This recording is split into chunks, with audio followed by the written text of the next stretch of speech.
Hey there, settle in softly and let us embark upon a long, unhurried journey. We are going to drift slowly back in time, tracing the intricate, often overlooked threads that weave the forgotten origins of medieval Britain. This is a story of endings and beginnings, of a world dissolving and another slowly, almost imperceptibly, taking its place. It is a tale measured not in dramatic events alone, but in the quiet shift of loyalties, the fading of once bright institutions, and the slow, persistent whispers of the wind across forgotten ruins. Our story begins in a period often glossed over, an era not of definitive collapse, but of a lingering twilight. We find ourselves in Roman Britannia, specifically in the late 4th century of the Common Era, a time when the vast, intricate machinery of the Roman Empire, though still outwardly impressive, was beginning to groan under its own immense weight. Imagine, if you will, the scent of damp earth and wood smoke mingling with the faint metallic tang of the Roman garrisons. Picture the crisp autumn air carrying the distant calls of shepherds tending their flocks on rolling downs, or perhaps the muffled sounds of craftsmen at work within the sheltered walls of a bustling Roman town. Britannia, at this juncture, was a province on the edge, not just geographically, but also on the edge of a profound transformation. It was a place of diverse landscapes, from the rugged highlands of the north, held in check by the colossal engineering feat that was Hadrian's Wall, to the fertile agricultural plains of the southeast, crisscrossed by straight, expertly laid Roman roads. The province was broadly divided into administrative regions, typically 4 or 5, depending on the specific reforms of the time. You had Britannia Prima, Britannia Secunda, Flavia Caesariensis, and Maxima Caesariensis, each with its own capital city and administrative structure, overseen by a Vicarius Britanniarum, who in turn reported to the Praetorian Prefect of Gaul, far across the English Channel. These names, sounding like echoes from a distant past, represented the bureaucratic apparatus that held the province together, at least on paper. Consider the great Roman cities of Britannia. Londinium, the bustling economic heart, situated strategically on the River Thames, was a vibrant port city, a hub for trade, its wharves constantly active with the arrival and departure of ships laden with goods from the continent, fine pottery, delicate glass, expensive wines, and olive oil. Its forum, basilicas, and temples would have been impressive structures, reflecting the wealth and importance of the city. Then there was Eboracum, modern York, a crucial military headquarters in the north, home to one of the legions and a significant administrative center for the northern territories. The echoes of marching feet and the clang of armor would have been a constant backdrop to daily life there. Verulamium, near present-day St. Albans, was another significant Roman town, known for its theater and impressive private residences. And Bath, or Aquae Solis, with its celebrated thermal springs and grand temple complex dedicated to Celes Minerva, drew visitors seeking healing and spiritual solace. These cities were not just collections of buildings.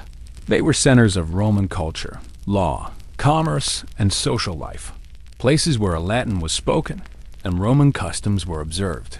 The infrastructure that bound these places together was a marvel of ancient engineering.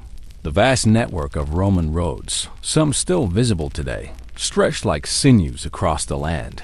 These were not mere tracks.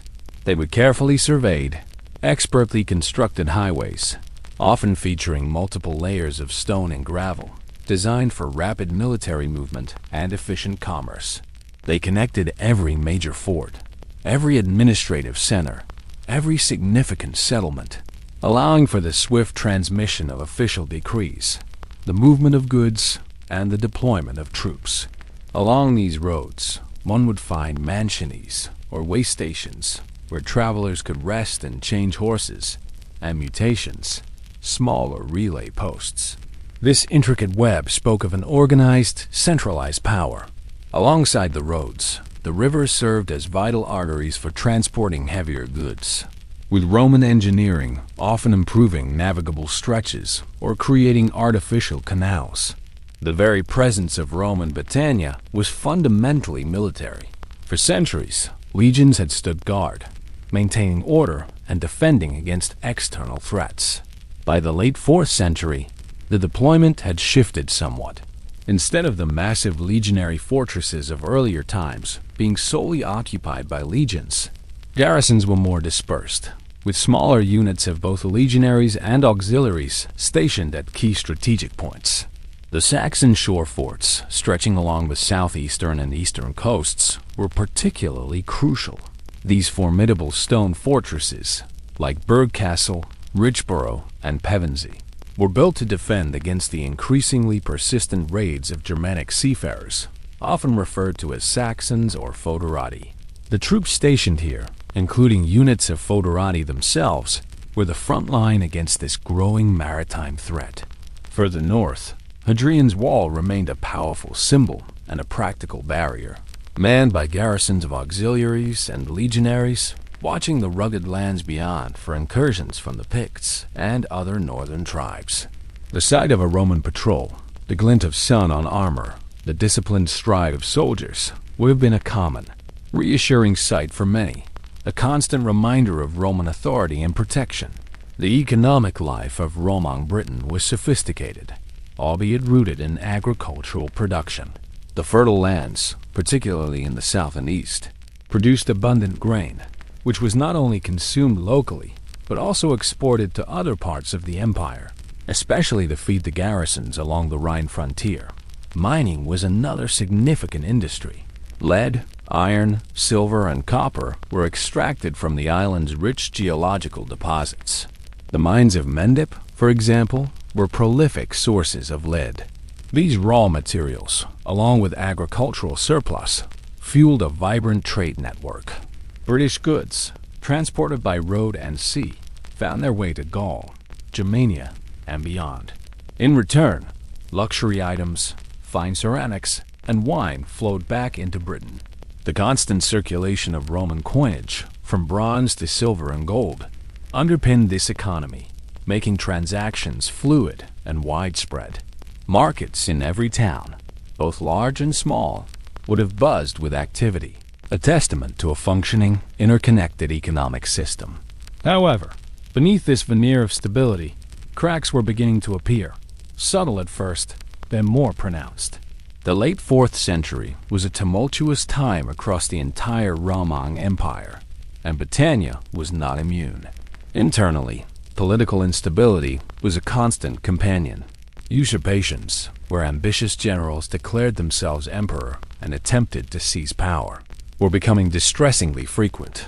Maximus, for example, launched his bid for imperial power from Britain in 383 CE, taking many of the province's best troops with him across to Gaul, troops that never truly returned in full force.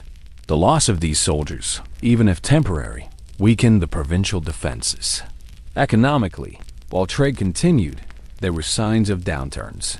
Coinage supply could be erratic, and some evidence suggests a decline in the production of certain goods. Inflation was a recurring problem throughout the empire, eroding the purchasing power of ordinary citizens. The lavish lifestyles of the elite continued, but the foundations upon which their wealth rested were becoming less secure. External pressures, too, were intensifying. The raids from the Picts of Caledonia, the Scots from Ireland, and the various Germanic groups along the eastern coast were becoming more frequent and more damaging. These were no longer mere skirmishes, but organized incursions, seeking plunder, slaves, and even land. The Saxon shore forts were a direct response to this threat, but even these formidable strongholds could not guarantee absolute security. Coastal villas and rural settlements became increasingly vulnerable, fostering a climate of anxiety and uncertainty, a feeling that the Pax Romana, the Roman peace, was slowly eroding around the edges. And then, the inevitable arrived, not with a sudden cataclysm, but with a series of deliberate, if desperate, imperial decisions. By the early 5th century, the heart of the Roman Empire, Rome itself, was under direct threat. Alaric and his Visigoths were campaigning in Italy, and the Emperor Honorius, beleaguered and desperate, needed every available soldier to defend the core territories. In 410 CE, the momentous decision was made: the official recall of the remaining Roman legions and administrative staff from Britannia. This was not a panicked flight, but a calculated, albeit reluctant, strategic redeployment. Honorius famously sent a rescript, a formal reply to the British civitates, essentially telling them to look to their own defense. With this simple directive, the umbilical cord connecting Britannia to the vast Roman body politic was severed. The soldiers packed their gear, the administrators closed their ledgers, and the ships sailed away, leaving behind a province that had been Roman for nearly 4 centuries, but was now suddenly and profoundly adrift. The immediate aftermath of this final withdrawal was not an overnight collapse into chaos, but rather a slow, unsettling descent into a world without centralized Roman authority. Imagine the quiet, the strange new silences in the places where Roman garrisons once marched and Roman officials once issued pronouncements. The departure of the legions created an undeniable power vacuum. The visible symbols of Roman imperial power, the governors, the tax collectors, the legions themselves, were simply gone. In their absence, local responses varied. The civitates, the Romanized local administrative districts, attempted to self-govern. These were councils composed of Romano-British elites, men who had adopted Roman culture, language, and administrative practices. They tried to maintain some semblance of order, to collect taxes, to raise local militias for defense. They were accustomed to the Roman system, and for a time, they attempted to keep it functioning on a local level, hoping perhaps for Rome to return, or at least for some form of imperial reinstatement. But the reality was grim. Without the overarching authority of the emperor, without the ultimate sanction of Roman law and military might, their efforts were localized and often lacked broad support. The intricate Roman administrative and financial structures began to fray and then disintegrate. The centralized tax system, which funded the army, the bureaucracy, and public works, simply ceased to function on a grand scale. The collection of taxes, once a meticulous and often heavy burden, became sporadic, then non-existent. Without this revenue, the mechanisms of public life that Rome had provided, the maintenance of roads, the provisioning of cities, the payment of officials, began to crumble. Imagine the silent decay that would have set in. A road not repaired, a public building falling into disuse, a town gate left unguarded. The fate of Roman officials, soldiers, and the Romano-British elites who had prospered under the empire was diverse and often uncertain. Some Roman officials and their families may have departed with the legions, returning to continental Europe. Others, perhaps those with strong local ties or significant landholdings, chose to remain, adapting to the new reality, hoping to preserve their status and wealth. The soldiers who remained, particularly those who were veterans or had married local women, likely integrated into the local population, perhaps forming the core of new local armed groups. The Romano-British elites, those who had benefited most from Roman rule, were suddenly left without the imperial system that validated their power. They had to forge new bases of authority, relying on their land, their family connections, and their ability to command local loyalty. This transition was not always smooth or peaceful. One of the most immediate and palpable changes was the cessation of imported goods. For centuries, fine pottery, glass, and wine had flowed into Britannia from Gaul and other parts of the empire. With the withdrawal, these trade networks largely collapsed. The luxury items that had once graced the tables of the wealthy and been used in everyday life by many were no longer available. This led to a gradual decline in the material culture that had become synonymous with Roman life. People had to rely more on local production, on simpler, coarser goods. Imagine the quiet disappointment, the gradual realization that certain familiar comforts were simply no more. Furthermore, the monetary economy, so central to Roman life, began to shrink dramatically. Without the constant flow of new coinage from imperial mints and without the robust trade networks, the use of money diminished. Barter, the exchange of goods and services directly, would have become increasingly prevalent. This shift signified a move away from a complex, interconnected economic system towards more localized, self-sufficient communities. It was a regression, not necessarily to poverty, but certainly to a different, less complex way of organizing economic life. In these initial years following the Roman departure, there were indeed appeals for aid from the continent. British leaders, desperate for military assistance against the ever-present threat of Pictish and Scottish raiders, and the emerging danger of Germanic seaborne attacks, sent envoys across the Channel. They sought help from the remaining fragments of imperial authority, or from powerful Germanic warlords now carving out their own kingdoms in Gaul. These pleas, however, largely fell on deaf ears. The empire had its own existential crises to contend with. Britannia was no longer a priority. The Britons were, in essence, left to their own devices, forced to confront the harsh realities of a world where the mighty Roman shield had been irrevocably lowered. This was a moment of profound vulnerability, a time when the very fabric of society seemed to hang by a thread. The once bright beacon of Roman civilization was dimming, and the shadows were beginning to lengthen across the land. It was a slow, inexorable process, the unmaking of a world.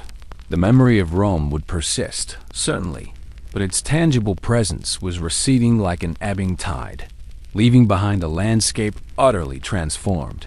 The great roads, once teeming with life, would see fewer and fewer travelers.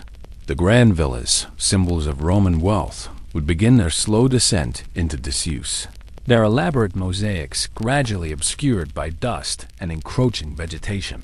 This was not the end, but a quiet, deeply significant turning point, the true dawn of what we would later call the Dark Ages in Britain, a period of transition where the old ways died, and the new, though yet unformed, began their slow, arduous journey into being. This slow, arduous journey into being was not a quick march, but a halting, uncertain stumble through a darkening landscape.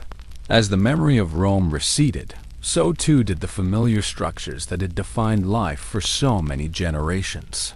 The grandeur of the grand villas, which had once epitomized Roman wealth and sophisticated living, began their gradual, mournful descent into disuse. Their elaborate mosaic floors, once vibrant with geometric patterns and mythological scenes, gradually became obscured by layers of dust, fallen plaster, and the persistent, creeping tendrils of encroaching vegetation. Roof tiles, loosened by winter storms and neglected maintenance, would have clattered to the ground, allowing rain and wind to penetrate deeper, hastening the decay within. Some villas might have been briefly reoccupied by squatters or local families seeking shelter, their elegant rooms repurposed for animals or crude workshops. Others simply stood sentinel, fading monuments to a bygone era, slowly shedding their carefully crafted stone and timber, returning to the earth from which they were so meticulously fashioned. The once bustling streets of Roman towns also grew quieter. The rhythmic clang of the smithy, the chatter of market traders, the measured tread of sandals on paving stones, all gradually diminishing. While some towns, particularly those with strategic defensive positions or established Christian communities, continued to be inhabited, their character fundamentally changed. They shrank, perhaps retreating within the circuit of their old Roman walls, which now served as formidable but often overgrown boundaries. Public buildings, the basilicas, the bathhouses, the temples, fell into ruin, their carefully carved stones scavenged for new, humbler constructions, or simply left to weather and crumble. The aqueducts, those ingenious feats of engineering that had brought fresh water to urban centers, would have ceased their flow as maintenance failed, leaving communities to rely on wells and rivers once more. The air, perhaps, became cleaner, less tinged with the smoke of hearths and industries, but also less vibrant, less alive with the hum of organized activity. This period, often termed sub-Roman Britain, was an age of shadows, where localized power began to assert itself. The power vacuum left by Rome was not filled by a single coherent successor state, but by a fragmented patchwork of emerging authorities. Imagine a vast tapestry where the old, strong threads of imperial administration are slowly unpicked, leaving gaps and loose ends, and into these spaces new, coarser threads are woven, sometimes haphazardly, sometimes with deliberate intent. From the embers of Roman Britannia, local warlords and petty kingdoms began to emerge. These were not kings in the later medieval sense, sitting on elaborate thrones in grand castles. No, these were often formidable individuals, strongmen, whose authority stemmed from a blend of inherited Roman landowning status, successful military leadership, and personal charisma. Some may have been former Roman military commanders, men who had served in the legions or commanded auxiliary units, possessing knowledge of Roman tactics and organization. Others might have been wealthy Romano-British landowners, accustomed to overseeing large estates and commanding local labor. Still others could have been leaders of indigenous British tribes, revitalized by the absence of Roman oversight, now consolidating power in their traditional territories. Their rise was often rooted in the simple, brutal necessity of protection. With the imperial army gone, communities faced constant threats from raiders. The relentless Picts from beyond Hadrian's Wall, the seaborne Scots from Ireland descending on the western coasts, and, increasingly, the insidious, probing incursions of Germanic peoples from across the North Sea. In this precarious environment, men who could command loyalty and wield military power became indispensable. They established their authority by offering security, by leading successful campaigns against raiding parties, and by ensuring a degree of local order. Their kingdoms were not defined by elaborate bureaucratic structures, but often by the reach of their personal influence and the loyalty of their armed retinues. These nascent kingdoms were generally small, centered around fortified sites rather than sprawling cities. A leader might establish his stronghold in a refortified Roman hillfort, its ancient earthworks and ditches providing a ready-made defensive perimeter. Or perhaps they would convert a defensible Roman villa into a fortified residence, its stone walls offering more protection than simpler timber structures. These strongholds served as centers for gathering resources, for sheltering the local population during attacks, and for projecting the power of the lord over the surrounding agricultural lands.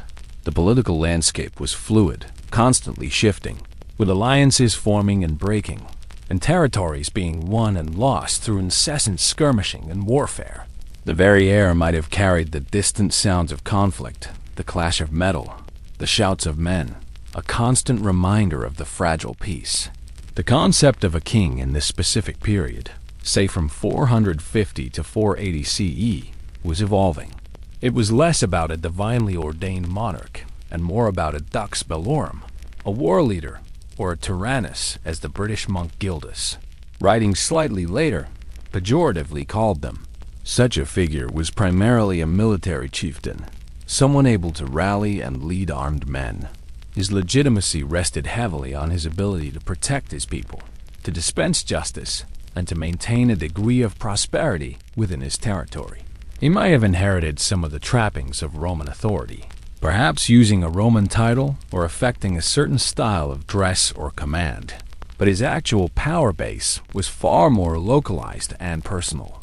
Imagine him as a grizzled veteran, perhaps still clad in fragments of Roman armor, but ruling from a simple timber hall within a hilltop enclosure, rather than a grand palace. His word would be law for his immediate followers, and his power would radiate outwards, diminishing with distance, until it met the sphere of influence of another such chieftain. The military strategies and armaments of sub-Roman Britain reflected both continuity and adaptation. Many warriors would still have employed Roman-style weaponry, long swords, spathae, as well as spears and javelins. Shields, often round or oval, would have been common, providing essential protection in close-quarter fighting.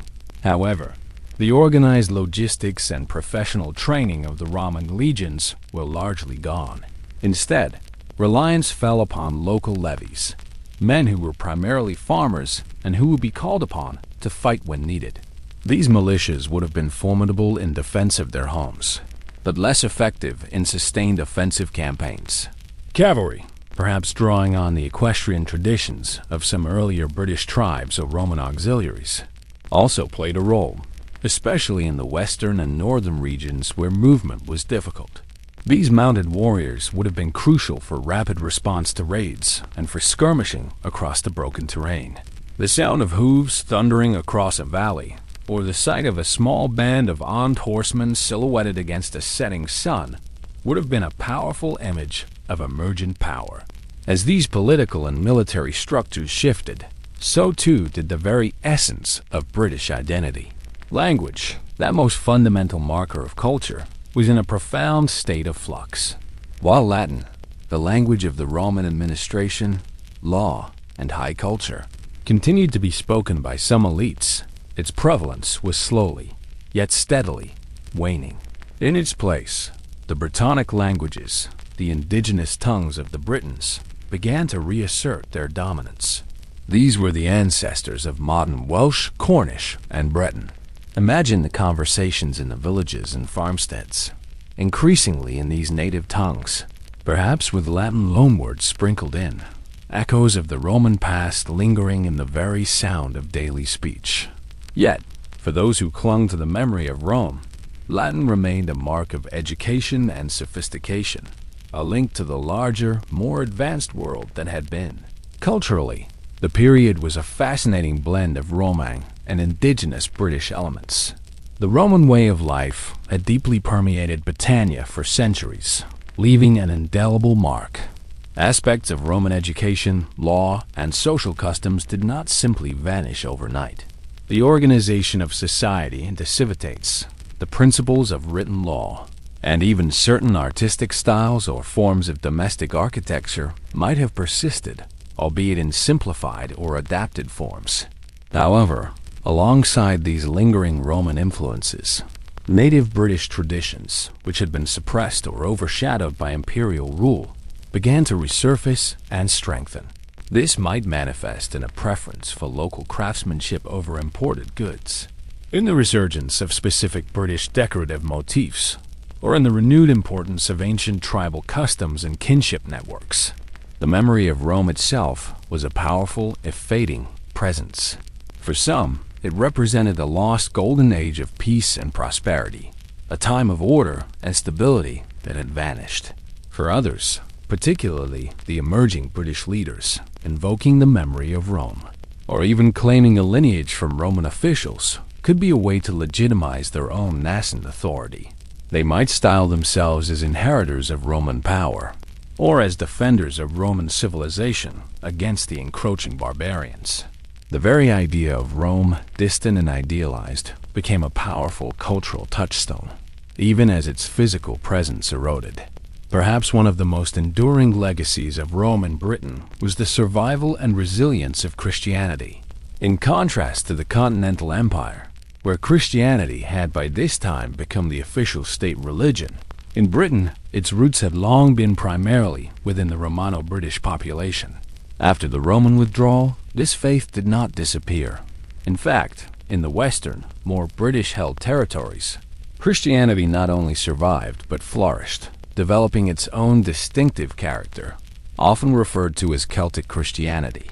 Imagine small, humble churches, perhaps converted from Roman buildings, or simple timber structures nestled in remote valleys.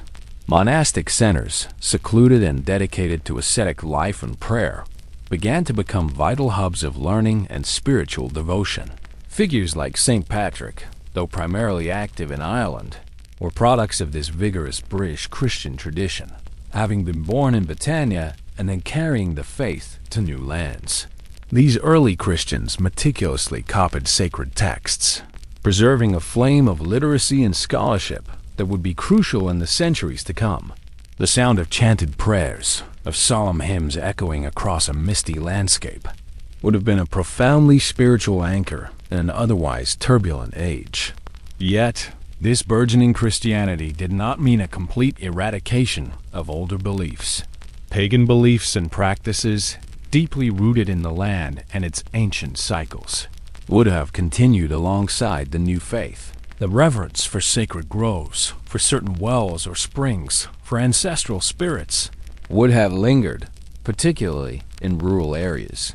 There would have been a complex interweaving of old and new, a slow, often syncretic, process of conversion, where Christian saints might acquire the attributes of older deities, and Christian feast days might coincide with ancient pagan festivals. The smell of burning incense from a small Christian chapel might mingle with the lingering scent of offerings left at an ancient standing stone. This was a nuanced religious landscape, not one of stark division, but of gradual, sometimes ambiguous, transformation. As the 5th century wore on, the British heartland, though still struggling with its own internal dynamics, also began to face an increasingly formidable external threat, one that would irrevocably shape the future of the island. This was the eastern frontier, a zone of growing tension and conflict. It was here, along the coasts of what we now call East Anglia, Kent, and the southeast, that the early Saxon incursions intensified.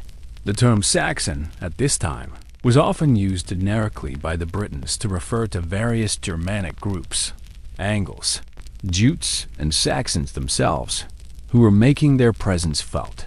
The traditional narrative, preserved in the writings of Gildas and later Bede, speaks of a desperate British leader, often identified as Vortigern, inviting Germanic mercenaries, led by the brothers Hengist and Horsa, to help defend against the Picts and Scots.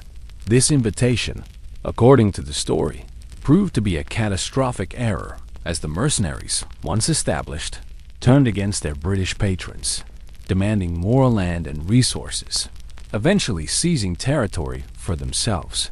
While modern archaeology and historical interpretation complicate this narrative, suggesting a more gradual and complex process of migration and settlement rather than a single, perfidious act, the underlying reality of increasing Germanic presence and conflict is undeniable.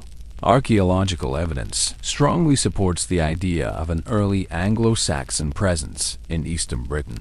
Excavations have revealed distinctive burial practices, characterized by cremation urns or inhumations, accompanied by grave goods such as elaborate brooches, weaponry, and pottery that are distinctly Germanic in style and origin. These finds are concentrated in areas like Kent, Essex, and East Anglia, indicating established settlements from the mid-5th century onwards.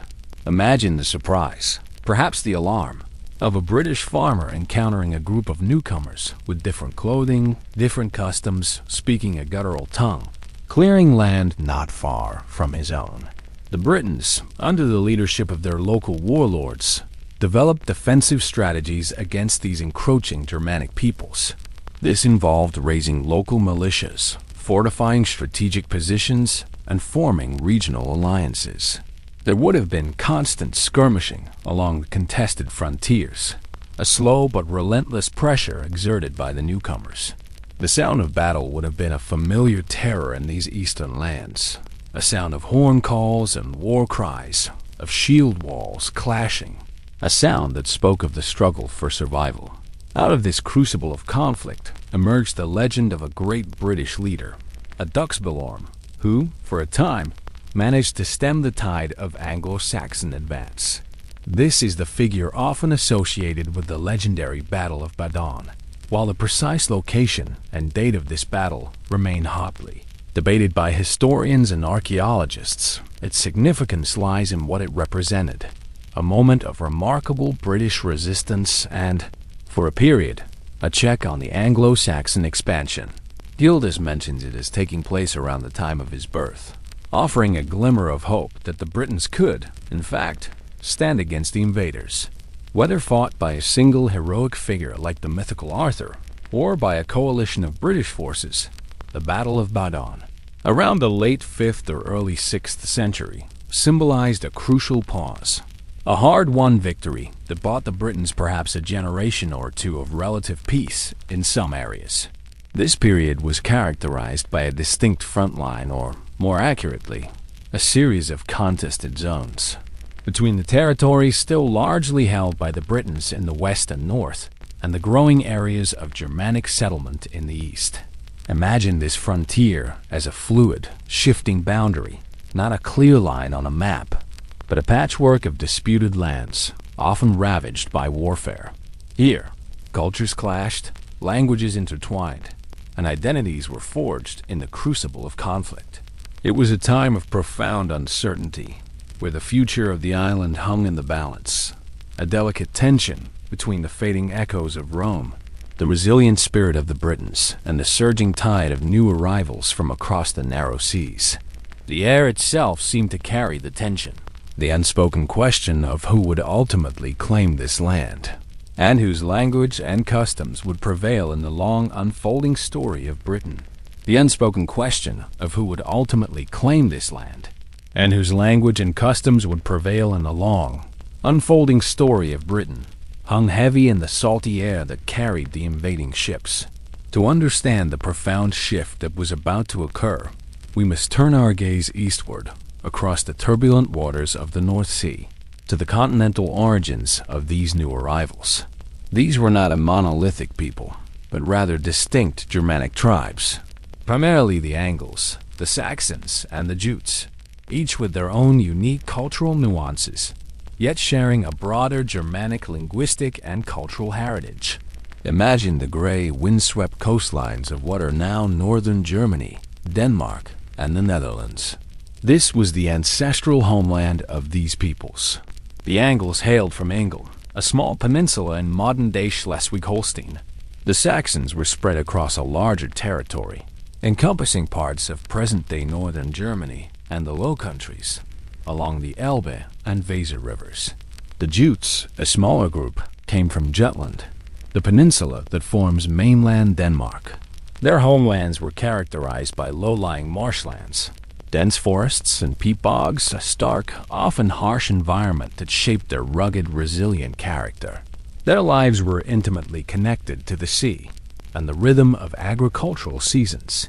Their settlements were typically clusters of timber longhouses, centered around a chieftain or elder, often constructed over sunken floors for warmth and stability. The air would have been thick with the smell of wood smoke, wet wool, and the tang of the nearby sea. What compelled these peoples to undertake such a perilous journey across the formidable North Sea? The motivations were complex and multifaceted, a confluence of environmental, demographic, and political pressures. One significant factor was population pressure within their homelands. As their communities grew, the available arable land for farming and pasturage became increasingly strained.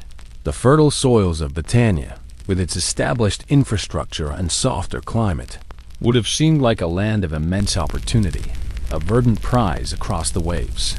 Climate change also played a subtle but significant role. Historians and paleoclimatologists speak of a period of climatic deterioration in northern Europe during the 5th century, leading to colder, wetter conditions. This could have reduced agricultural yields, exacerbated food shortages, and further intensified the pressure to seek new lands.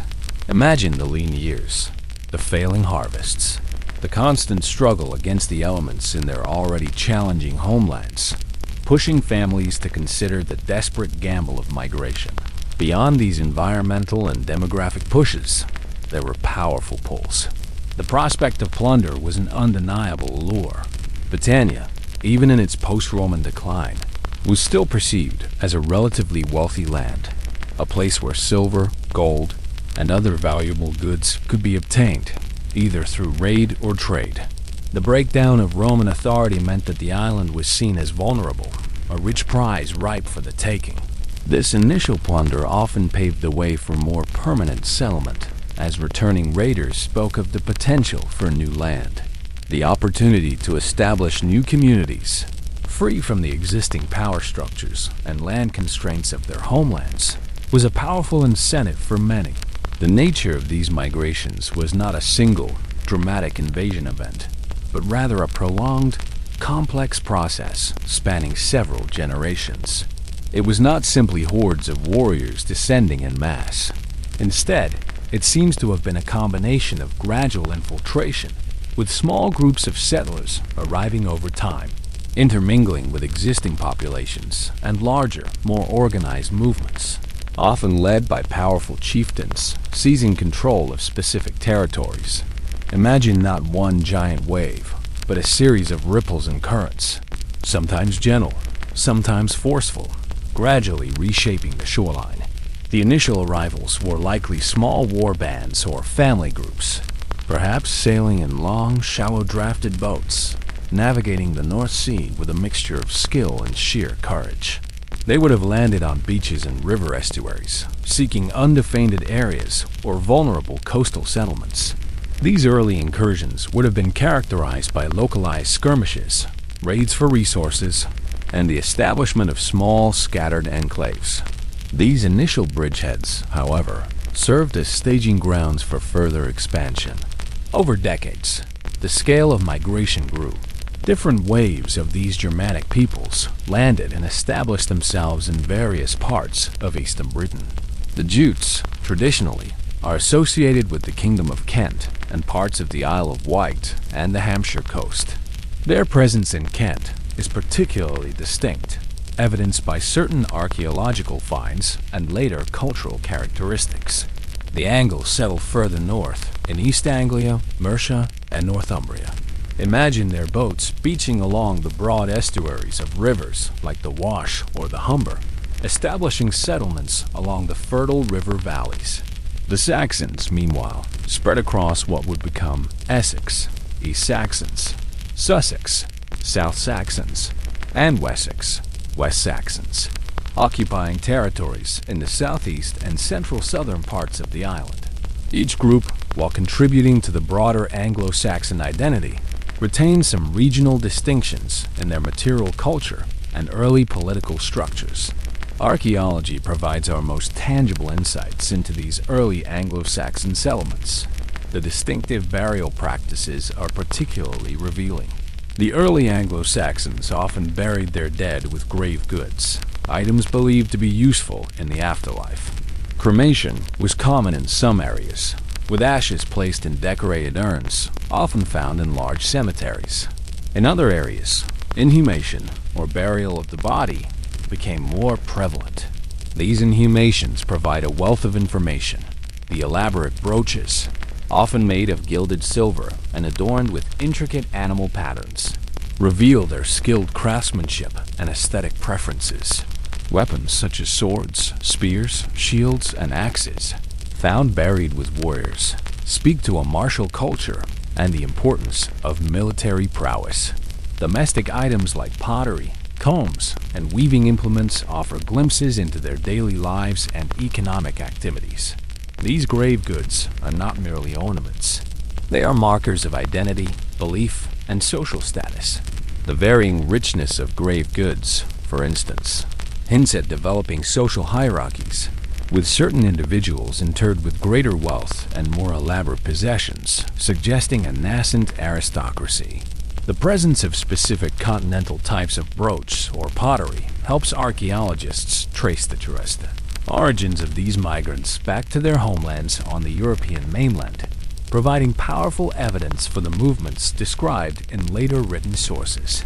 The very act of burial, the careful placement of objects with the departed, suggests a deep spiritual connection to the land and a belief in a continuing existence beyond the grave. As the 6th century dawned, these scattered Anglo-Saxon footholds began to coalesce, transforming from temporary encampments into more permanent settlements. The nomadic or semi-nomadic phase of the earliest arrivals slowly gave way to a more rooted existence. The shift from scattered temporary settlements to established villages was a gradual but profound change. Initially, Anglo-Saxon settlements often consisted of small clusters of buildings, perhaps a few timber halls and some sunken featured buildings surrounded by agricultural plots. Over time, these clusters grew, becoming more organized and more densely populated. Imagine a clearing in a forest, where a few families first built their homes, slowly expanding as more kin arrived until a discernible village pattern emerged. Typical Anglo-Saxon house types varied, but two main forms dominated. The most distinctive was the sunken featured building, often referred to by its German name, Grubenhaus. These were small, rectangular pits, typically between 1 and 4 meters long, dug into the ground, over which a simple wooden frame roof was constructed. The pit itself may have served as a cold storage area, or perhaps for weaving, with a loom extending into the space. The wooden superstructure provided living quarters above. Imagine stepping down into a small, earthy room, the air cool and damp, perhaps lit by a flickering rushlight, the sound of weaving or quiet conversation filling the space. These Grubenhauser were utilitarian structures, common in early Anglo-Saxon settlements. Alongside these, and growing in prominence, were larger, rectangular timber halls. These were the social and often political heart of the early Anglo-Saxon village. Constructed from sturdy timber posts with thatched roofs, these halls could be quite substantial, serving as communal dwellings, feasting places, and assembly rooms. Imagine a large, single-room structure with a central hearth for warmth and cooking, the smoke escaping through a hole in the roof. Benches would line the walls, covered with furs and hides, where families slept and gathered. The air inside would have been thick with the smell of wood smoke, roasting meat, and human presence. Here, stories would be told, songs sung, and communal decisions made. These halls were not just buildings. They were focal points of community life, symbols of status for chieftains and their followers. The social structure of early Anglo-Saxon society was hierarchical, albeit less rigidly defined than later feudal systems. At the apex stood the kings and nobles. Early kings were often war leaders, chosen for their prowess in battle and their ability to attract and maintain a loyal following. Nobles, or eorls, were typically powerful landowners, often related to the royal family, who held significant influence and commanded their own retinues. Below them were the freemen, or ceorls. These were the backbone of society, independent farmers who owned their own land, cultivated their fields, and participated in local assemblies. They were freeborn, possessed rights, and formed the bulk of the early Anglo-Saxon military levy, the fyrd. At the bottom of the social ladder were the slaves, or heowas. Slavery was an established institution in Germanic societies and continued in early Anglo-Saxon England. Slaves were often captives from warfare, debtors, or those born into servitude. They had few rights and were considered property, performing arduous labor in the fields, homes, and workshops of their masters. Imagine the stark contrast between the bustling communal hall of a freeman and the quiet, often brutal, existence of a slave, their lives dictated by the will of their owners. Agricultural practices were the bedrock of this society. The Anglo-Saxons were primarily farmers, bringing with them continental agricultural traditions and adapting them to the British landscape. The open field system was common, where large tracts of land were divided into unfenced strips, cultivated by individual families. Crop rotation was practiced, often a 3-field system where one field was sown with winter crops like wheat or rye, another with spring crops like barley or oats, and the third left fallow to recover its fertility. Imagine the rhythmic cycle of the seasons, the breaking of the earth with a heavy plow in spring, the patient tending of crops through summer, the strenuous harvest in autumn, and the quiet, often hungry, dormancy of winter.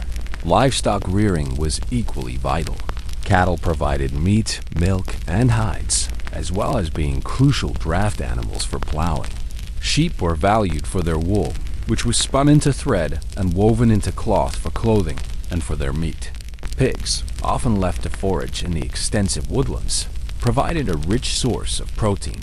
Horses were used for transport and warfare, though oxen were more common for heavy agricultural work. The sounds of a typical Anglo-Saxon village would have included the lowing of cattle, the bleating of sheep, the grunting of pigs, and the constant hum of insects around the animal enclosures. Land division and ownership were evolving concepts in this nascent society. Initially, much land might have been considered folkland, communal land held by the community or the folk, with rights of use distributed by the chieftain or king. Over time, particularly as kingdoms became more established, the concept of Böckland emerged.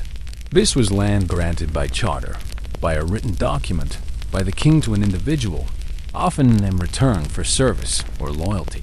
This form of ownership provided a more secure and heritable title to the land, laying the groundwork for later feudal systems. The shift from communal land use to more individualized, heritable ownership was a significant development, reflecting the increasing stability and formalization of early Anglo-Saxon political and social structures. The very soil beneath their feet, once common ground, was slowly becoming a defined and owned commodity, a reflection of the profound changes taking root across the land. This was a world being reshaped, not by grand pronouncements, but by the steady swing of an axe, the turning of the plow, and the quiet determination of communities settling into new homes. The old echoes of Rome were fading, replaced by the sounds of a new language and the rhythms of a new way of life. The old echoes of Rome were fading, replaced by the sounds of a new language and the rhythms of a new way of life. This new way of life, built upon the foundations of settled communities and evolving agricultural practices, soon began to crystallize into larger, more defined political entities. From the scattered settlements and the local chieftainships of the 5th and early 6th centuries, the Anglo-Saxons embarked upon the slow, often violent process of kingdom formation. This period, roughly spanning from the mid-6th to the mid-7th century, marks the true birth of what historians would later call the Heptarchy, a term referring to the 7 principal kingdoms that dominated Anglo-Saxon England for much of the early medieval period. These were not 7 static, perfectly balanced powers, but rather a dynamic, ever-shifting constellation of polities, constantly vying for supremacy. Among the very earliest of these to emerge with distinct power and influence was the Kingdom of Kent. Picture the fertile lands of southeastern Britain, strategically positioned closest to the European continent. This geographical proximity to Francia, the emerging Frankish kingdoms across the Channel, proved to be a significant factor in Kent's early ascendancy. The Jutes, who were traditionally associated with Kent, brought with them not only their own cultural practices but also maintained active trade and diplomatic links with the powerful Frankish realms. Imagine Frankish merchants, perhaps speaking a rough Latin or early Frankish dialect, exchanging goods in the ports of Kent, bringing with them exotic wares and, crucially, new ideas and influences. This contact likely gave Kent a distinct economic and cultural advantage over other nascent Anglo-Saxon kingdoms, allowing it to consolidate its power more quickly and perhaps even to acquire sophisticated administrative techniques or military expertise from the continent. The Kentish kings, such as Ethelbert, who reigned in the late 6th and early 7th centuries, were among the first to establish formal legal codes and to convert to Christianity, partly due to these continental connections. The scent of foreign spices and the shimmer of imported silks might have occasionally graced the halls of their royal residences. Further west along the southern coast lay the Kingdom of Sussex, the land of the South Saxons. Its foundation seems to have been more isolated, hemmed in by the dense forests of the Weald to the north and the sea to the south. This geographical isolation likely contributed to a slower, more independent development. East of Kent, stretching along the Thames estuary, was Essex, the kingdom of the East Saxons. Both Sussex and Essex initially found themselves in the shadow of more powerful neighbors, gradually consolidating their territories through smaller-scale conflicts and the slow process of land appropriation from the Britons, or other smaller Germanic groups. The sounds of their small local battles would have echoed across the downs and marshes, fought by determined warriors defending their slowly expanding territories. To the west of Sussex and Essex, across a broader swath of southern Britain, the powerful kingdom of Wessex, the land of the West Saxons, began its rise. Its origins are often linked to figures like Cerdic and Cynric, legendary founders whose historical authenticity is debated, but who represent the gradual expansion and consolidation of West Saxon power. Wessex would eventually grow to be one of the most enduring and significant of the Anglo-Saxon kingdoms, laying the groundwork for a unified English monarchy centuries later. Its expansion often came at the expense of the remaining British kingdoms in the west, pushing ever further into what we now call Devon and Cornwall. This was a process of relentless military pressure, of sieges of hill forts and pitched battles in river valleys, each victory slowly adding to the West Saxon domain. Moving northward along the eastern coastline lay the Kingdom of East Anglia, the land of the East Angles. This region, encompassing modern-day Norfolk and Suffolk, was also a fertile area, well suited for agriculture, and with good access to the North Sea for trade and further migration. The royal burial ground at Sutton Hoo, with its spectacular ship burial, speaks volumes about the wealth, sophistication, and powerful kingship that developed in East Anglia during the 7th century, a period we will explore in much greater depth later. Imagine the shimmer of gold, the intricate craftsmanship, the sheer opulence of the artifacts found there, hinting at a society far from primitive. The geographical heart of England saw the emergence of Mercia, the kingdom of the march or border people. Mercia is central location, bordering several other kingdoms and often encompassing contested frontiers, shaped its character. It was a kingdom that would become renowned for its military prowess and its aggressive expansionist policies, often clashing with Northumbria to the north and Wessex to the south. Its powerful kings, like Penda in the 7th century, dominated a significant portion of the island for extended periods, their influence casting a long shadow over their neighbors. The sounds of Mercian warriors on campaign, their distinctive battle standards fluttering in the wind, would have struck fear into the hearts of their adversaries. And finally, in the far north, stretching from the Humber River up into what is now southern Scotland, lay the vast and powerful kingdom of Northumbria. This kingdom was formed from the amalgamation of two earlier Anglian kingdoms, Mercia, centered on Bamberg, and Dara, centered on York. Northumbria's early history is one of constant internal strife between these two sub-kingdoms, but also of remarkable military expansion, particularly under kings like Edwin Oswald in the 7th century. Northumbria would become a beacon of learning and culture in the Anglo-Saxon world, a golden age of scholarship and art, but its initial rise was forged in the crucible of warfare, consolidating power over both its Anglian rivals and the remaining British kingdoms in the north. The nature of early Anglo-Saxon kingship was a complex blend of ancient Germanic traditions and newly emerging ideas. It was rooted, first and foremost, in dynastic claims. Kingship was generally hereditary, passed down within a royal family or sin. However, mere birthright was rarely enough. A successful king also needed to demonstrate profound military prowess. He was expected to be a skilled warrior, a courageous leader in battle, and a generous dispenser of plunder and patronage to his loyal followers, his comitatus. This warrior ethos meant that kings were often at the forefront of their armies, leading by example, their personal bravery a crucial component of their authority. Imagine a king, clad in mail, leading his shield wall into the fray, his voice booming over the din of battle. Beyond military success, there was an element of sacral authority.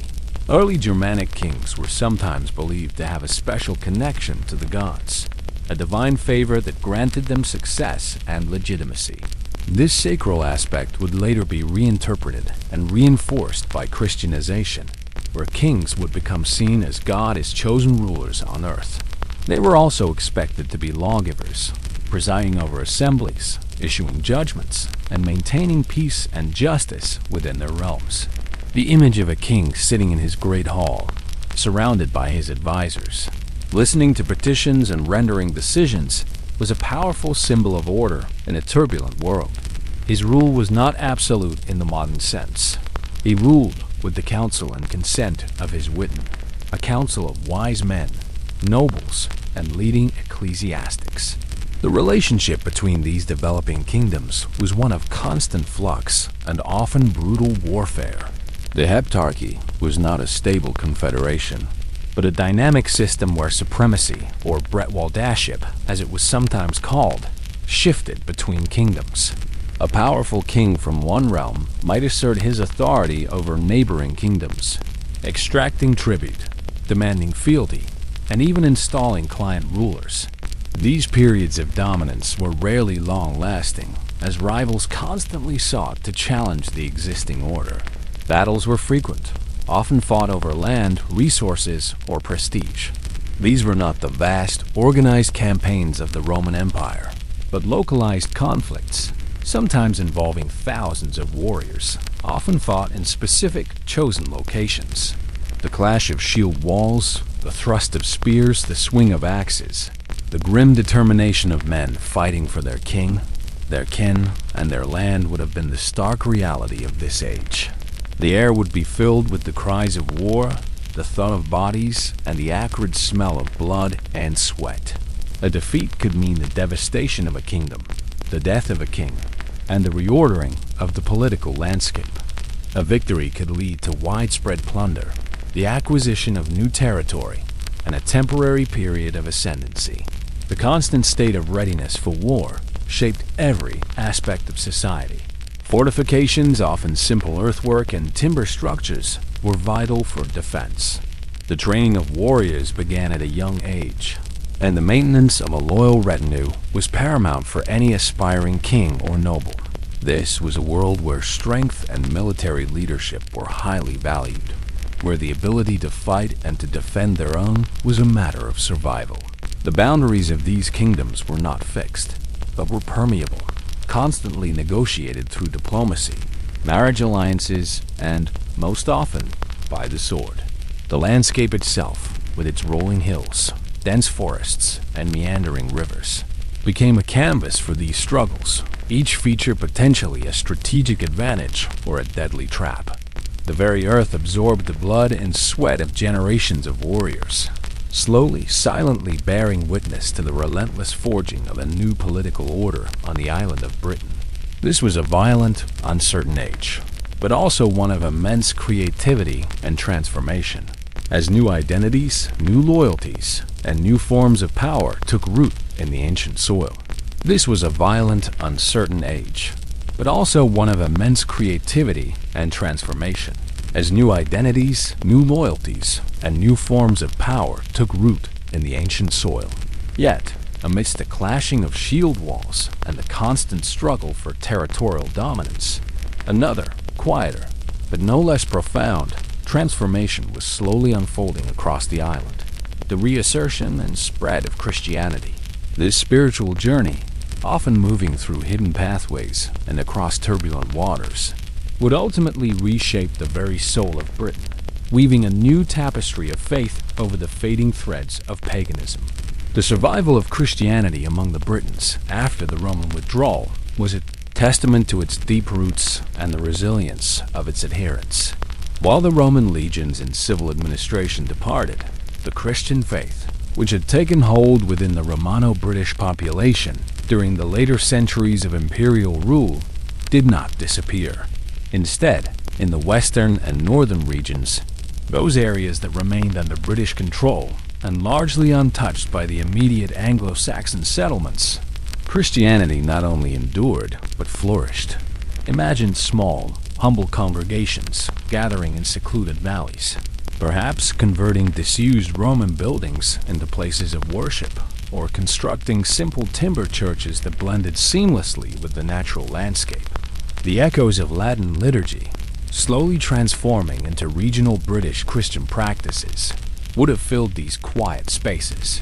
This period saw the development of a distinctive form of Christianity, often referred to as Celtic Christianity. It was characterized by a strong emphasis on monasticism, asceticism, and individual spiritual heroism. Unlike the more organized diocesan structure favored by the Roman Church on the continent, British Christianity often centered around powerful monastic communities. These monasteries became vital hubs of learning, spirituality, and artistic endeavor, serving as beacons in a fragmented and often turbulent world. Think of the secluded beauty of remote islands or rugged coastal cliffs, where devoted monks and nuns sought spiritual solitude, their lives dedicated to prayer, study, and manual labor. The sound of waves crashing against the shore, or the whisper of the wind through desolate moors, would have been the constant companions to their quiet devotion. One of the most remarkable stories to emerge from this vigorous British Christian tradition is that of St. Patrick. Though primarily associated with Ireland, Patrick was a Briton, born in Britannia in the late 4th or early 5th century. Captured by Irish raiders as a youth and enslaved in Ireland, he later escaped, returned to Britain, and then, feeling a divine calling, journeyed back to Ireland as a missionary. His life exemplifies the energy and outward-looking nature of British Christianity in this era, a faith not confined to the island, but carried across the seas to convert new peoples. Imagine the courage of such an individual, venturing back into the land of his former captors, armed only with faith and the message of the gospel. Within these British Christian communities, a precious flame of literacy and scholarship was meticulously preserved. In an age where much of the formal education of the Roman system had collapsed, monasteries became the primary centers for learning. Monks laboriously copied sacred texts, biblical manuscripts, and the writings of the Church Fathers, often on painstakingly prepared parchment, using quills and ink mixed from natural dyes. Imagine the quiet intensity of the scriptorium, lit by natural light or flickering lamps, the scratching sound of a quill on vellum, the faint scent of ink and old leather. Each copied word was an act of preservation, ensuring that knowledge and faith would endure for future generations. These texts were not just religious documents. They were repositories of Latin language, classical knowledge, and the burgeoning history of their own people.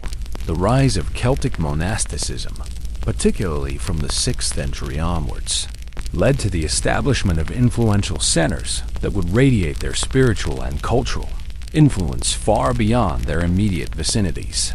Key among these was Iona, an island off the coast of Scotland, founded by St. Columba, an Irish monk, in 563 CE. Iona became a powerhouse of Christian learning and missionary activity, serving as a launching pad for missions to the Picts and, crucially, to the Anglo-Saxons of Northumbria. Imagine a small community of monks on a windswept island, their simple cells clustered around a wooden church, their voices raised in prayer, their hands busy with copying manuscripts or cultivating meager crops in the harsh soil. From this remote outpost, a spiritual light shone brightly across the northern lands. Another immensely significant monastic foundation, deeply rooted in the Celtic tradition, was Lindisfarne, also known as Holy Island, off the coast of Northumbria. Founded by St. Elian, a monk from Iona, in 635 CE, at the invitation of King Oswald of Northumbria, Lindisfarne became a pivotal center for the evangelization of the Northumbrians and a lasting testament to the influence of Celtic Christianity in an Anglo-Saxon kingdom.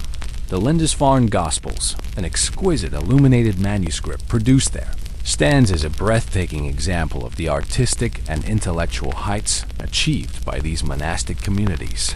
The distinctive features of Celtic Christianity, while sharing core doctrines with the wider Christian world, manifested in several unique practices and organizational structures.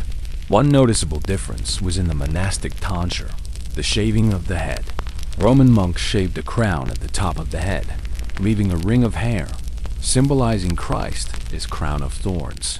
Celtic monks, on the other hand, often shaved a band from ear to ear across the front of the head. This seemingly minor difference became a point of contention and a symbol of deeper cultural divergences.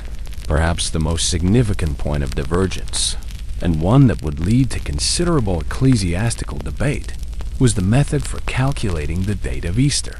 The Celtic Church followed an older, 84-year cycle for determining the Paschal calculations, leading to different Easter dates from those observed by the Roman Church, which had adopted a newer 19-year cycle.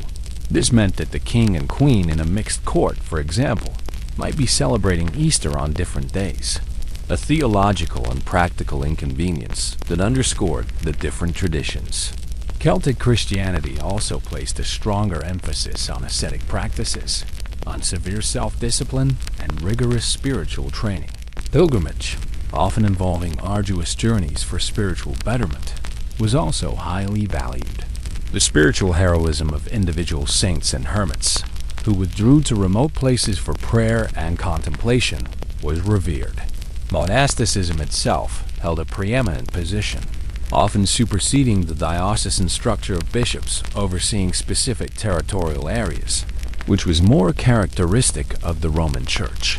In the Celtic model, the abbot of a powerful monastery could wield more influence and authority than a bishop, even if the bishop held a higher spiritual rank. This difference in ecclesiastical organization reflected a fundamentally different approach to the governance and spread of the Christian faith. The quiet devotion of these monks and their profound influence, even in a world dominated by warfare, represented a parallel spiritual conquest of the island. The spread of this Celtic Christianity into northern Britain and its initial contact with the Anglo-Saxons was a fascinating interplay of cultures. As Anglo-Saxon kingdoms expanded, particularly Northumbria, they came into increasing contact with the British and Irish Christian communities. Kings like Oswald of Northumbria, who had spent time in exile among Irish monks on Iona, brought back the Celtic form of Christianity to his kingdom. Imagine a newly converted king, eager to embrace this faith, inviting monks from Iona to establish monasteries and evangelize his people. This was not a forced conversion, but a gradual process of persuasion, of example, and of royal patronage. However, from the continent, another powerful stream of Christianity was beginning to flow towards the shores of Britain, one directly sanctioned by the spiritual heart of the Western Church in Rome. This was the Roman tide, embodied by the mission of Augustine to Kent, arriving in 597 CE.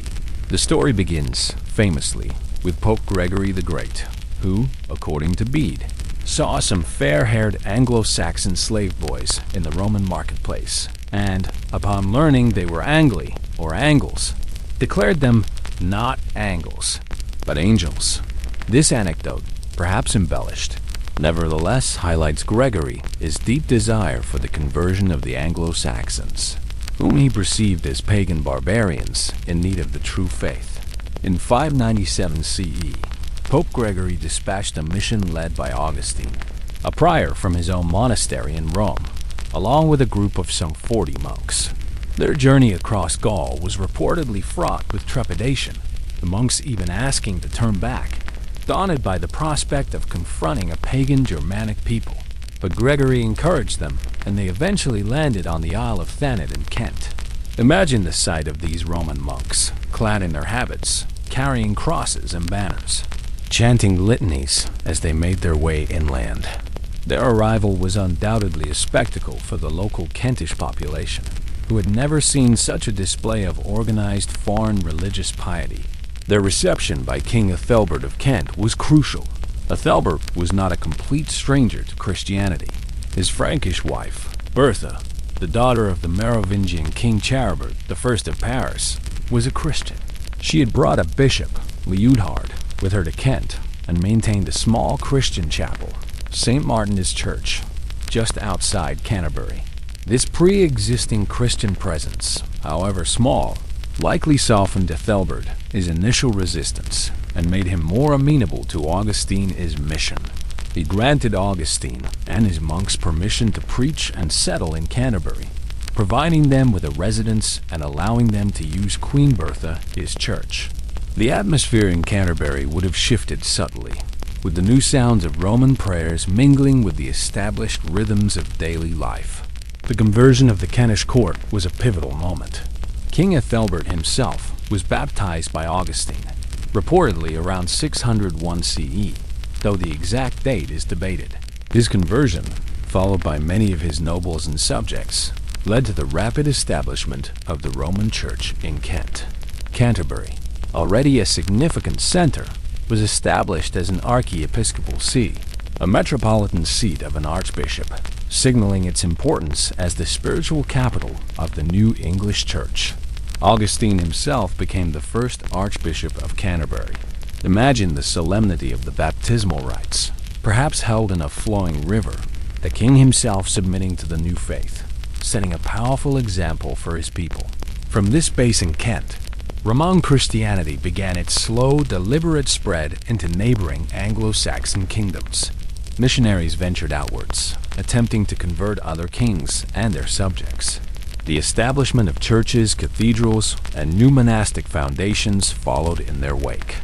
These early Roman foundations often had a different character from their Celtic counterparts, tending to be more focused on a diocesan structure, with bishops overseeing defined territories. They were outward-looking, connected directly to the authority and traditions of Rome, a stark contrast to the more localized, independent nature of Celtic Christianity. The arrival of Augustine was not just the arrival of missionaries. It was the arrival of a distinctly Roman way of organizing faith, a system that carried with it the weight and prestige of the ancient imperial city, a powerful new force in the religious landscape of Britain. The island, once unified under Rome, its secular rule, was now poised to be unified again, albeit under Rome, its spiritual dominion. This convergence of differing Christian traditions would inevitably lead to further tensions and crucial decisions that would profoundly shape the identity of the nascent English nation. This convergence of differing Christian traditions would inevitably lead to further tensions and crucial decisions that would profoundly shape the identity of the nascent English nation. For decades, as the Roman mission from Canterbury spread northwards and the Celtic mission from Iona and Lindisfarne spread southwards and eastwards, their paths increasingly intertwined. Imagine two great spiritual rivers, flowing from different sources, each carrying its own currents and eddies, now meeting and mingling in the heart of England. This encounter, while often one of shared faith and mutual respect, also brought to the fore distinct differences in practice, tradition, and authority. The growing tension between these two strands of Christianity could not be ignored indefinitely. These were not doctrinal disputes about the core tenets of faith, but rather practical and symbolic divergences that carried significant weight for the believers of the time. The main points of contention, as we mentioned, were the method for calculating the date of Easter and the style of monastic tonsure. While these might seem minor to a modern observer, they were deeply meaningful symbols of adherence to a particular tradition and, by extension, to a particular authority, either the venerable traditions of the Celtic monastic saints or the overarching authority of the See of Rome. The stage for resolving these differences was ultimately set in the Kingdom of Northumbria, where both Roman and Celtic influences were strong and even present within the royal household itself. King Oswiu of Northumbria, a powerful and influential ruler, found himself in a peculiar domestic situation. His wife, Queen Eanflod, had been raised in Kent and followed the Roman calculation for Easter. King Oswiu, however, having been heavily influenced by the monks of Lindisfarne and Iona, followed the Celtic tradition. This meant that the royal court often celebrated Easter on different days, with the queen still observing a solemn Lent while the king was celebrating the joyous resurrection feast. Imagine the gentle domestic chaos, the subtle awkwardness at court, as these two different calendars dictated the rhythms of religious life for the royal couple and their respective households. This practical inconvenience underscored the urgent need for a unified practice. To resolve this issue, a significant ecclesiastical gathering was convened.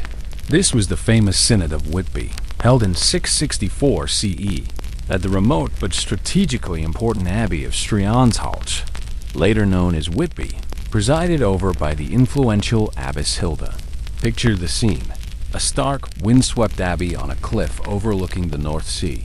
Within its great hall, a diverse assembly of Anglo-Saxon nobles, British and Irish monks, and Roman clergy gathered, their faces etched with the seriousness of the debate. The air would have been thick with anticipation, perhaps a chill wind whistling through the cracks in the wooden walls. Key figures were present to argue the cases for both traditions. For the Roman side, the eloquent and forceful Wilfrid, a Northumbrian nobleman who had studied in Rome and at Lindisfarne, but had become a fervent advocate for Roman practices, presented his arguments. He emphasized the authority of St. Peter, whom Christ had given the keys to the kingdom of heaven, and by extension, the authority of the Pope. Peter, his successor, he asserted that the Roman practice was observed by the universal church throughout the world, mentioning Rome, Italy, Africa, and the East, with the sole exception of these small, remote islands. He questioned the wisdom of following a tradition of a small corner of the world, against the authority of Peter, the keeper of the gates of heaven. On the Celtic side, Bishop Colman of Lindisfarne articulated the venerable traditions of St. Columba and the unbroken practice of the monasteries of Iona. He argued for the sanctity and apostolic lineage of their tradition, asserting that their way was derived from St. John the Apostle. He spoke of the integrity of their saints and their long-held customs, emphasizing the piety and learning that had flourished under the Celtic system. Imagine the intense intellectual exchange, the passion in their voices, each man deeply convinced of the righteousness of his own tradition. After hearing both sides, King Oswiu delivered his judgment. His decision was pragmatic and profoundly influential. He reportedly asked if Christ had given the keys to heaven to Peter, and upon confirmation, he declared that he would not contradict Peter, the doorkeeper of heaven, for fear that when he reached the gates of the heavenly kingdom, there might be no one to open them. With this pronouncement, the king of Northumbria effectively decided in favor of the Roman practice. The long-term implications of this decision were monumental. The Synod of Whitby did not immediately eradicate Celtic Christianity, nor did it represent a sudden universal shift. Many Celtic monks, including Colman, chose to return to Iona or Ireland rather than conform. However, it was a decisive step towards the unification of the English Church under Roman authority. This unification brought several crucial benefits. It meant an end to the inconvenient divergences in Easter dating and tonsure, fostering a more cohesive ecclesiastical structure across the burgeoning Anglo-Saxon kingdoms. More importantly, it reconnected the English Church directly to the intellectual and spiritual mainstream of continental Europe and the wider Christian world. This reconnection facilitated a greater flow of ideas, art, and scholarship from Rome and other continental centers into England. It allowed for the development of a more organized, diocesan structure, with bishops overseeing defined geographical areas, rather than monastic abbots holding primary authority.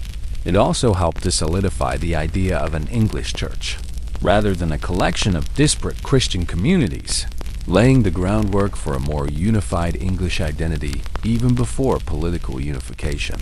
The decision at Whitby was a subtle but powerful step towards forging a common religious and cultural fabric that would profoundly shape the medieval English nation. The quiet hum of monastic life, once divided by custom, was now beginning to harmonize to a single Roman-inflected tune. Having explored the complex spiritual landscape, let us now gently shift our focus, turning our attention to the tangible realities of everyday existence for the early Anglo-Saxons. Roughly from 600 to 750 C, what was life like in the hall and by the hearth? What were the rhythms of their days, the scents and sounds of their world? This was a society fundamentally rooted in the land, where the vast majority of people lived by the fruits of their labor, primarily through subsistence farming. The success or failure of a harvest, the health of a herd, the generosity of the earth, dictated the very survival of families and communities. The bedrock of the early Anglo-Saxon economy was agriculture. Fields would have been dominated by cereal crops such as wheat and rye, essential for making bread, the staple food. Barley and oats were also widely grown, used for brewing ale, another fundamental part of the daily diet, and for feeding livestock. Root vegetables, though perhaps not as prominent as later, would have been cultivated in small garden plots near homes, providing crucial vitamins and flavor. Imagine the scent of freshly turned earth in spring, the gentle rustle of ripening grain in summer fields, and the earthy aroma of stored root vegetables in cool cellars in autumn. Livestock rearing was equally vital. Cattle were multi-purpose animals, providing meat, milk for cheese and butter, and hides for leather. They were also indispensable as draft animals, pulling the heavy, ox-drawn plows that were essential for breaking the soil. Sheep were treasured for their wool, which was spun into thread and woven into cloth, providing the primary material for clothing. Mutton was also a source of meat. Pigs, often left to forage freely in the extensive woodlands that still covered much of Britain, provided a rich source of protein, especially in autumn when they would be fattened on acorns and beech mast. Horses were used for transport and in warfare, but oxen were the workhorses of agriculture. The sounds of a typical Anglo-Saxon farmstead would have included the lowing of cattle, the bleating of sheep, the grunting of pigs, the clucking of chickens, and the occasional whinny of a horse. The seasons dictated the relentless cycle of agricultural work. Spring would bring the arduous task of plowing and sowing, preparing the fields for the new year, its crops. Summer was a time of tending, weeding, and anxiously watching the skies for rain or too much sun. The autumn harvest was the most critical period, a time of intense communal labor, gathering in the precious grains and other foodstuffs that would sustain the community through the lean months of winter. Failure during harvest could mean starvation. Winter, though a period of relative dormancy for the fields, was still busy with animal care, repair of tools, and various indoor crafts. This intimate connection to the earth and its cycles fostered a deep practical knowledge of the natural world, a wisdom passed down through generations. Beyond agriculture, craft production was essential for daily life. Weaving was a ubiquitous activity, primarily undertaken by women, transforming raw wool into cloth.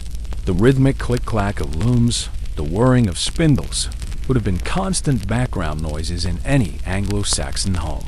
Pottery, often simple and functional, was made from local clays, used for cooking, storage, and serving. Metalworking, particularly by smiths, was a specialized and highly respected craft. Imagine the glowing forge, the clang of hammer on anvil, the smell of burning coal. As a smith fashioned tools, weapons, and ornaments, woodworking was equally important, providing materials for houses, carts, furniture, and agricultural implements. The scent of freshly cut timber and the rasp of a saw would have been common. Trade, while less extensive than in Roman times, was still important. Local exchange would have occurred at village level, with surpluses of one commodity being traded for another. Regional fairs and markets would have provided opportunities for broader exchange, drawing people from surrounding settlements. Long-distance trade, though limited, still existed, connecting Anglo-Saxon England with continental Europe. Precious metals, fine jewelry, and specialized tools might have been imported, while goods like wool, tin, and perhaps slaves were exported. The constant circulation of goods, however modest, meant that communities were not entirely isolated, but part of a wider, albeit less integrated, economic web. Food and drink formed the basis of physical sustenance. Ale, brewed from barley, was a universal beverage, consumed by adults and children alike, safer than often contaminated water. Bread, made from wheat or rye flour, was a fundamental part of every meal. Meat, primarily from livestock, but also from hunting wild game like deer and boar, provided protein. Fish from rivers and the sea would have supplemented the diet, particularly in coastal and riverside communities. Seasonal foraging for berries, nuts, and wild herbs added variety and crucial nutrients. Imagine the hearty smells of baking bread, simmering stews, and brewing ale emanating from the central hearth of a timber hall. Family units were the core of Anglo-Saxon society, often extended kinship groups living in close proximity. The household structure was largely patriarchal, with the male head exercising authority. Gender roles were generally well-defined, though not necessarily rigid. Men were typically responsible for plowing, hunting, warfare, and heavy labor.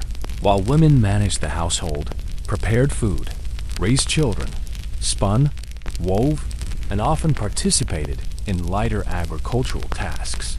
However, women could also own property, and there are records of powerful abbesses and queens who wielded significant influence. The sounds of children playing, the murmured conversations of families, the quiet hum of domestic industry, all contributed to the intricate soundscape of daily life in early Anglo-Saxon England, a world shaped by the practicalities of survival and the enduring bonds of family and community. The sounds of children playing, the murmured conversations of families, the quiet hum of domestic industry, all contributed to the intricate soundscape of daily life in early Anglo-Saxon England, a world shaped by the practicalities of survival and the enduring bonds of family and community. But a community, however closely knit, requires order, a framework of rules to govern disputes, to deter crime, and to uphold justice.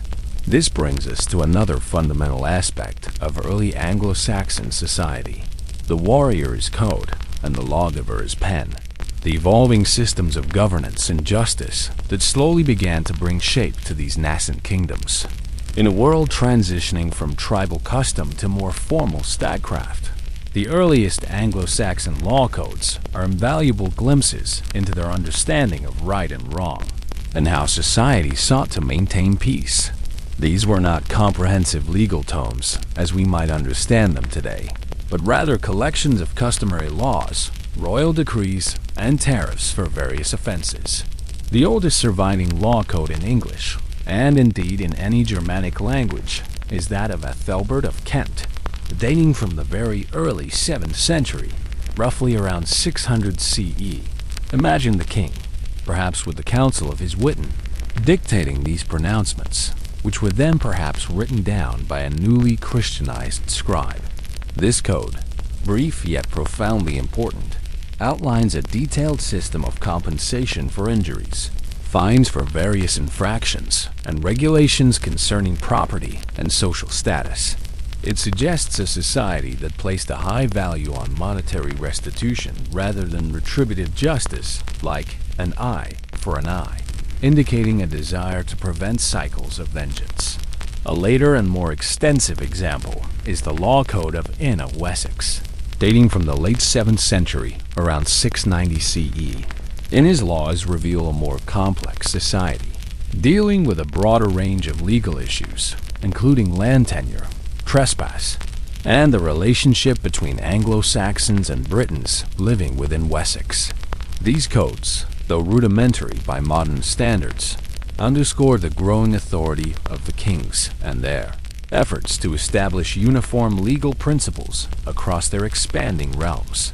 The very act of writing down these laws, influenced by Roman legal tradition through Christian missionaries, was a significant step towards a more formalized and centralized system of governance.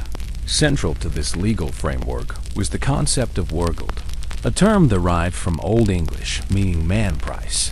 This was a fixed compensation value assigned to every person in society, varying according to their social rank. If an individual was injured or killed, their family or kin group was entitled to receive this wergild from the offender or their family. The purpose was to prevent blood feuds, those devastating cycles of vengeance that could tear communities apart. Imagine a grave dispute over a slain kinsman. Instead of immediate violent retaliation, the law offered a path to resolution through payment. A churl, or freeman, might have a wergild of 200 shillings, while a nobleman, an eorl, would command a significantly higher sum, perhaps 1,200 shillings, reflecting their greater value to society and the greater disruption their loss would cause. Even a slave had a price, albeit a much lower one, payable to their owner. The calculation of these payments, often in livestock or precious metals, would have been a serious matter, debated and negotiated by the families and elders. Justice in this period also relied heavily on oaths and ordeals. When evidence was scarce or conflicting, an accused person might be required to swear an oath of innocence, often supported by oath helpers, respected members of the community, who would vouch for their character. It was believed that a false oath would incur divine retribution, making such promises solemn affairs. Ordeals were even more dramatic, believed to be direct appeals to divine judgment. These could involve carrying a red-hot iron, plunging a hand into boiling water, or being thrown into cold water. If the wound healed cleanly, or if the accused sank, they were considered innocent. The belief in God's direct intervention in these trials was absolute, creating a fearsome deterrent for the guilty. Imagine the hushed tension of such a public ordeal, the fear in the eyes of the accused, the prayers of the assembled community, awaiting a sign from the heavens. Local governance and justice were often administered through institutions like the 100 courts and folkmotes. The 100 was an administrative subdivision of land, and its court would meet regularly, perhaps every 4 weeks, to hear local disputes, enforce customs, and witness land transactions. These were communal affairs, where all freemen had the right to attend and participate. The folkmotes were larger assemblies, regional gatherings that might convene less frequently, perhaps twice a year, to address broader issues, make significant decisions, and elect leaders.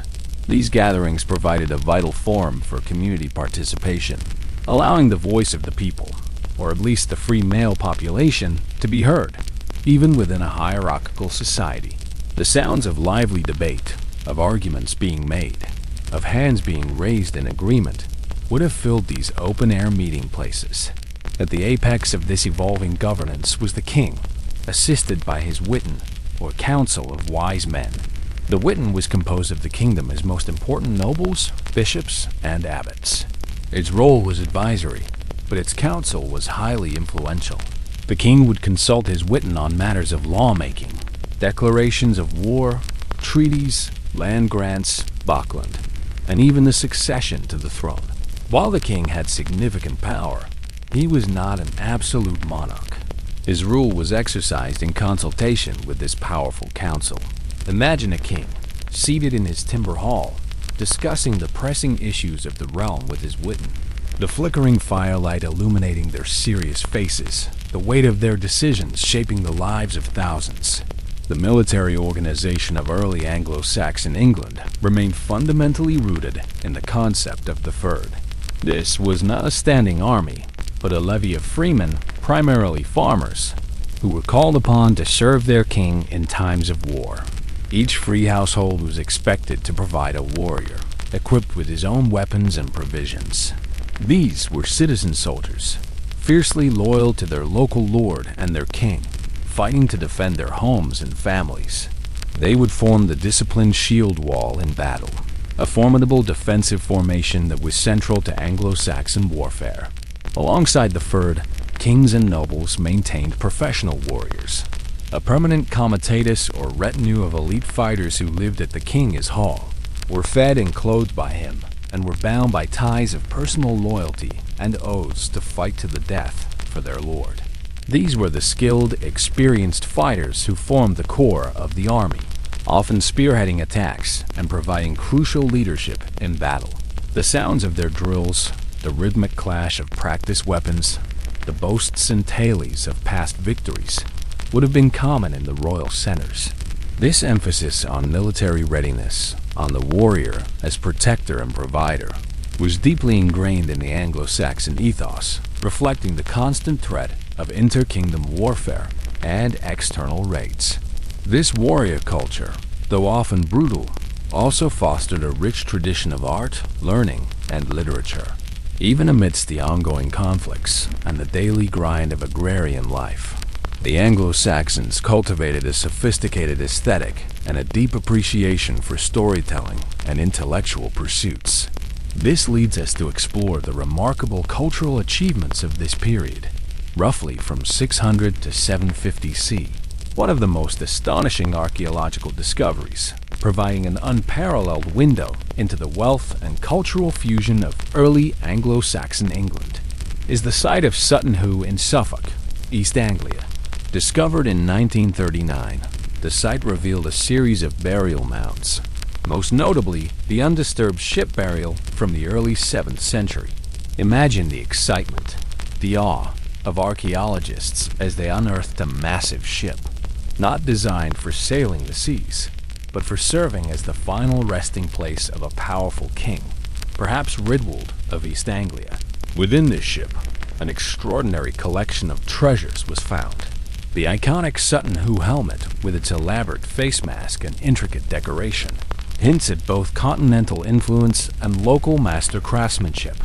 Gold and garnet cloison jewelry, including shoulder clasps, a great buckle, and purse lid fittings, demonstrate breathtaking skill in metalworking and an aesthetic that combined Germanic animal styles with a burgeoning Christian symbolism. Imagine the glint of sunlight on the finely wrought gold, the deep reds of the polished garnets, the delicate intertwining creatures that adorned these objects. These artifacts were not merely decorative. They were symbols of power, prestige, and a sophisticated worldview. The Sutton Hoo finds speak volumes about the cultural fusion occurring in early Anglo-Saxon England. While distinctly Germanic in many of their artistic traditions, the objects also show influences from the Roman world, from Scandinavia, and from the Celtic traditions of Ireland. This suggests not a closed, isolated culture, but one engaged in extensive trade, diplomacy, and intellectual exchange across Northern Europe. The sheer wealth of the burial also testifies to the existence of powerful, affluent kingships, capable of commanding vast resources and rewarding skilled artisans. The ship burial itself, a practice with strong Scandinavian parallels, reflects a society with deep connections to the sea and its maritime heritage. The reverence with which this king was interred, surrounded by his earthly treasures, speaks to profound beliefs about kingship, death, and the afterlife. Alongside these material treasures, the Anglo-Saxons possessed a vibrant oral tradition, the primary means of transmitting history, wisdom, and entertainment for centuries. Skalds, or skopas as they were known in Old English, were professional poets and storytellers who held a revered position in royal halls. They would recite epic poems, tales of heroic warriors, legendary kings, and mythical beasts, often accompanied by a lyre or harp. Imagine the scene in a flickering timber hall, the firelight dancing on the faces of the listening warriors, as a scout captivated his audience with the sonorous verses of a great poem. The air would be thick with anticipation, the sounds of his resonant voice weaving ancient narratives. The most famous surviving example of this oral tradition, eventually committed to writing, is the epic poem Beowulf. This magnificent work, though set in Scandinavia, perfectly encapsulates the warrior ethos, the values of loyalty, courage, and generosity, and the grim worldview that characterized early Anglo-Saxon society. It speaks of monsters, heroes, feasting in halls, and the inevitable triumph of good over evil, or at least the valiant struggle against overwhelming odds. The very language of Beowulf, Old English, is a powerful and evocative tongue, full of kennings, metaphorical compound expressions, and alliteration, designed to be recited and heard rather than silently read. With the advent of Christianity, however, came a renewed emphasis on literacy and the written word. Latin, the language of the Church, became a crucial tool for education and administration. As monasteries became centers of learning, monastic scriptoria flourished. These were specialized workshops within monasteries where monks painstakingly copied manuscripts.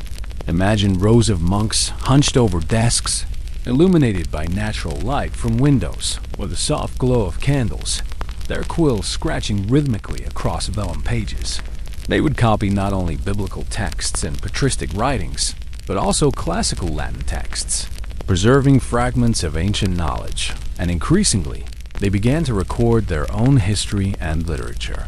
The Lindisfarne Gospels mentioned earlier is a stunning example of the artistic and calligraphic skill that emerged from these scriptoria, blending insular artistic styles with Mediterranean and Germanic influences. These monastic centers became beacons of intellectual life, attracting scholars and producing towering figures who would shape not only English but also European thought. Foremost among them was Bede the Venerable, a monk from the monastery of Wearmouth Jarrow in Northumbria. Living from around 673 to 735 CE, Bede was a scholar of immense breadth and depth, writing on everything from grammar and chronology to natural science and biblical commentary. His most famous work, the Historia Ecclesiastica Genus Anglorum, or Ecclesiastical History of the English People, completed in 731 CE, is our single most important source for early Anglo-Saxon history. Imagine Bede, in his cell, meticulously compiling information from various sources, painstakingly piecing together the narrative of the English people, a task of immense historical significance. Aldhelm of Malmesbury, another significant intellectual figure of the late 7th and early 8th centuries, was renowned for his learning in both Latin and Old English, his prose and poetry, and his pioneering work in integrating classical and Christian learning.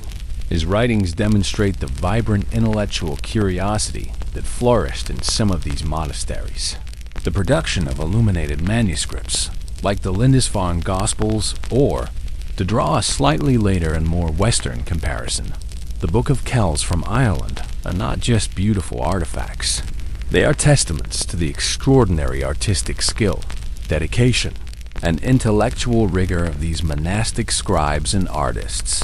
The intricate knots, interlaced patterns, and stylized animal forms that adorn these pages speak of a rich visual culture, often imbued with deep symbolic meaning, transforming the sacred text into a visually stunning object of devotion. This was a time when the written word, once a rarity, began to gain power, preserving the stories and knowledge that had previously only existed in the breath of a storyteller.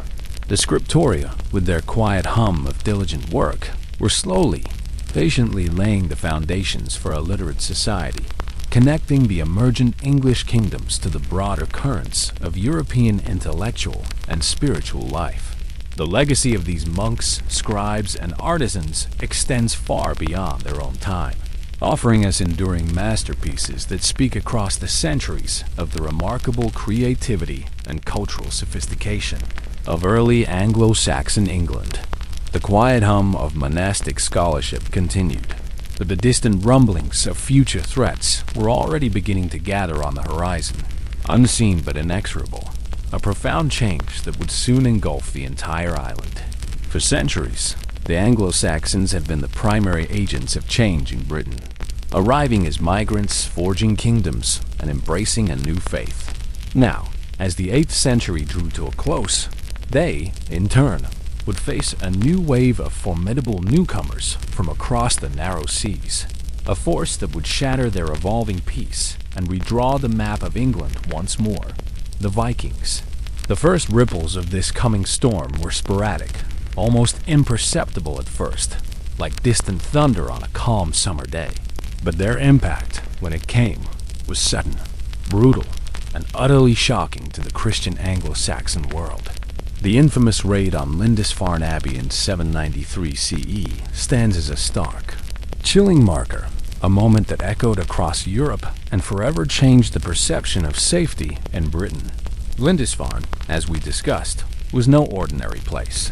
It was Holy Island, a sacred monastic community off the coast of Northumbria, a beacon of learning, prayer, and artistic endeavor, home to the Lindisfarne Gospels and a center of Celtic Christian devotion. Imagine its peaceful isolation, reachable only at low tide across a causeway, its stone buildings standing proudly against the windswept shore. Monks would have lived their lives in quiet contemplation, their days structured by prayer, study, and manual work, seemingly far removed from the violent clashes of worldly kingdoms. The air would have carried the scent of salt and parchment, mingled with the faint aroma of incense. Then, without warning, the longships appeared, emerging from the mist on the horizon, their dragon-headed prows cutting through the waves.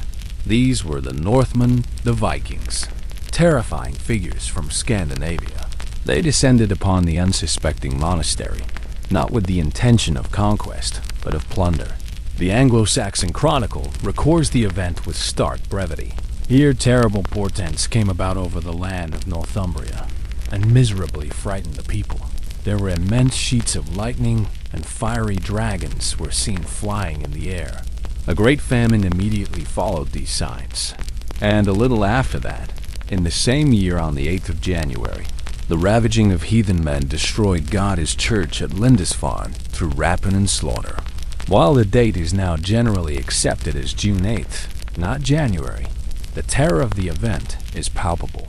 Imagine the sudden shattering violence, the shouts of the raiders, the screams of the monks, the splintering of doors, the glint of axes and swords in the hands of men whose faces were alien and whose language was incomprehensible.